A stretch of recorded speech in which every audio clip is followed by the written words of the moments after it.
Friends, ఇది పచ్చి పచ్చడి అండి. టమాటాలు కాయలు పచ్చి పచ్చడి అనమాట. కోసాం కదా టమాటాల పచ్చడికి.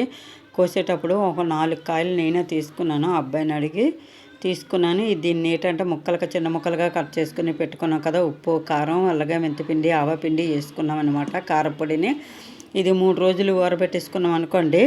ఊరబెట్టిన తర్వాత మనం చక్కగా అంబలతో కానీ లేదంటే మనం పెరుగన్నంతో కానీ చక్కగా తిన్నాం అనుకోండి. అబ్బా ఎంత కమ్మగా ఉంటుందో తెలుసండి. అన్నీ ఉన్నాయి కదా, ఇందులో మెంతిపిండి ఉంది, కొంచెం ఉప్పు ఉంది, కారం ఉంది, ఆవా పిండి ఉన్నది, ఆయిల్ మాత్రమే లేదండి ఇందులోన. కానీ చాలా బాగుంటుంది. ఎక్కువ రోజులు నిల్వ ఉంటుంది అని చెప్పను, కానీ ఒక 2-3 నెలల వరకు కూడా నిల్వ ఉంటుంది ఈ పచ్చడి అండి. నోటికి ఎంతో కమ్మగా ఉండే పచ్చికాయలండి, టమాటా పచ్చికాయలు పచ్చడి అండి. బాయ్ అండి. లైక్ చేయండి ఫ్రెండ్స్, సపోర్ట్ చేయండి ఫ్రెండ్స్.